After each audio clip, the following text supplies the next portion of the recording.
Making YouTube videos can be really tough on your mental health, which is why today I want to talk about this, and I'm going to show you some serious behind the scenes of my channel to give you examples and really show you why. Now, I know today is supposed to be Flashback Friday, where I take you guys on a little adventure from my past, but I just want to talk about this because it's really serious, it's really affecting me, and it's also so serious that we're not even rolling the intro, we're just going to jump straight in. Well, it is really warm today in Australia. It's about 36 degrees and it's windy.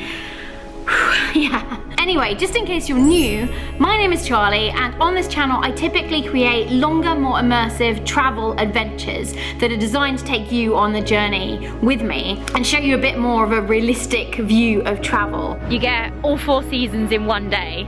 They're not wrong.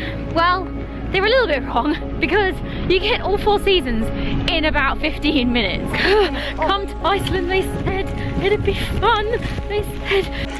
Obviously that's not happening at the moment, and this channel has taken a slightly different direction, which I will talk to you about in a minute. Now, I love creating videos for YouTube. I started for many reasons. One of them because I wanted to document my travels.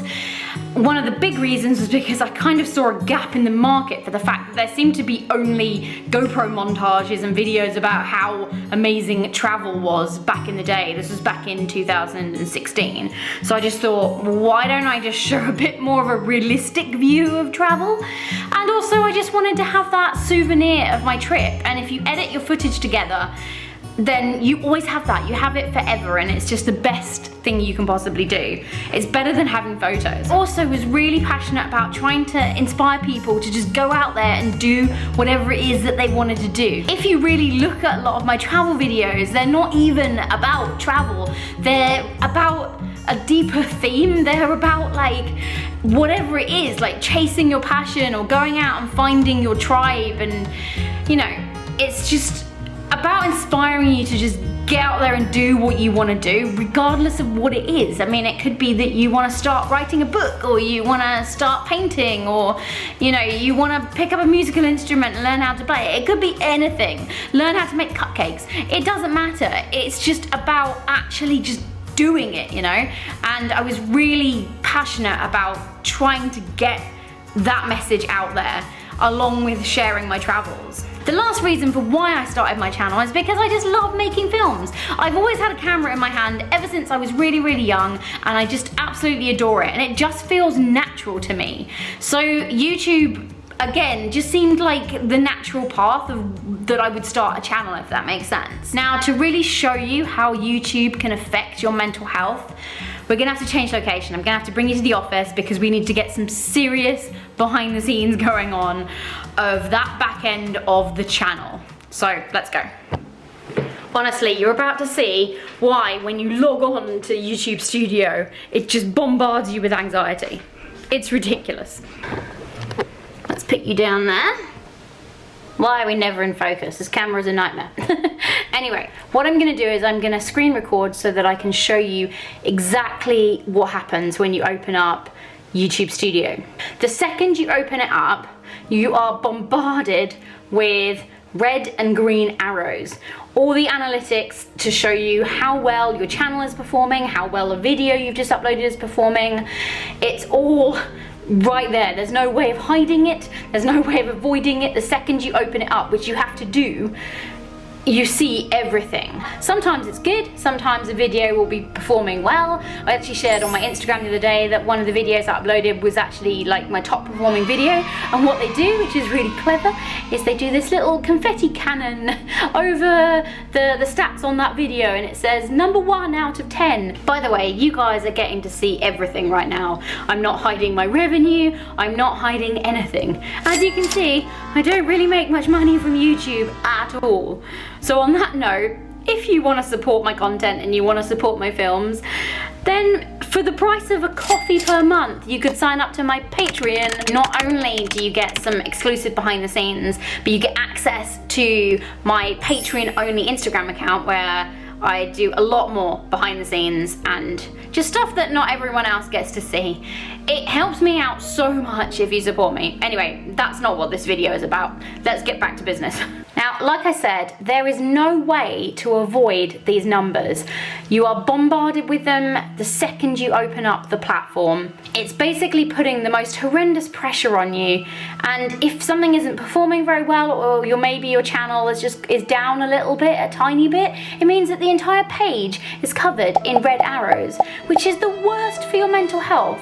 I mean, I can't even describe how it makes you feel, because it makes you feel like you're a failure. And the problem is that you're stuck between a rock and a hard place, because you want to keep creating, you want to keep uploading, but there's no way of avoiding these stats. There's no way of like skipping this page. You have to go onto this page to be able to upload your videos. Psychologically, it's so bad for you, because all it's really doing is provoking you to try and beat your last video, to make better titles, to make better videos, I guess, that hit the algorithms. Obviously, YouTube is a business, so they want you to keep pumping out videos.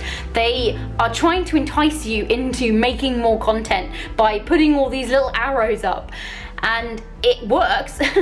It makes you feel like you are failing if your arrows are all red and they're all pointing down, and it's so bad for your mental health, and it really affects me, and it's something that I never knew about as well. I never knew about this before I started YouTube, and most of you, if you don't create videos, probably wouldn't have a clue about this. Now, obviously, the reality is that if you're gonna put yourself online, you're gonna put your work online, there are gonna be ups and there are gonna be downs. Sometimes things are gonna perform better, sometimes they're not, and you're always gonna be judged, so it's just what you have to deal with. But it doesn't mean that that's easy. Do you know what's been really hard for me is when I look at my analytics, and obviously this channel has changed tack. It's slightly different to how it originally was, but I have never lost subscribers before. It's just not something that my channel has done. So looking at the graph where, I mean, there's one day when I lost 7 subscribers. 7! I haven't lost more than 1 subscriber in 4 years, and suddenly I'm losing 7 in a day. But it's completely understandable, because I am creating something different, and those people didn't sign up to what I'm now creating. I've had to change tack. Let's talk about this. Anyway, just in case you're new, the reason that this channel has slightly changed tack, apart from the obvious reason of not being able to travel, me and my husband Tom are actually going to have a baby in just 3 months now. Oh my goodness, it's coming up so quickly. So I wanted to get in practice of basically doing, oh, let's put you down there a second, doing some more regular filming, because I really want to document the process of our baby girl being born and the first couple of months and years of her life. So I thought if I started now and got into that rhythm of producing more content, because it's not something I've done before on this channel. But obviously, changing your channel so drastically is really tough on your mental health, because of all these little red arrows that point down, or you know, tracking the performance and tracking things like seeing subscribers leave. It's really difficult to see. Obviously, I know that's inevitable, and you cannot be scared of, you know, taking a different path in life because you just don't know what's going to happen. But still, you know, it doesn't make it any easier, and YouTube is just very hard to deal with on your mental health.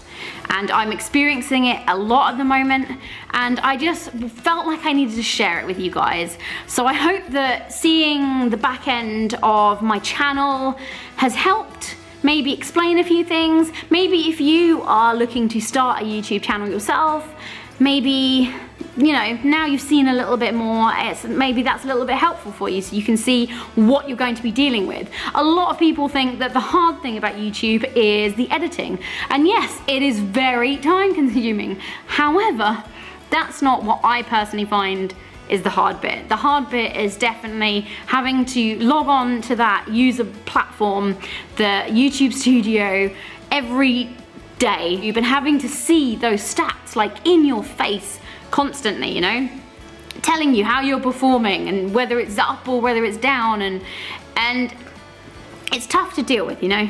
So I just wanted to put that out there and share that with you guys. Anyway, having seen all of that, if you want to help my mental health, please make sure that you hit that subscribe button if you're not already subscribed. You hit the like button and tell me in the comments, did you know any of this? Can you relate to any of this?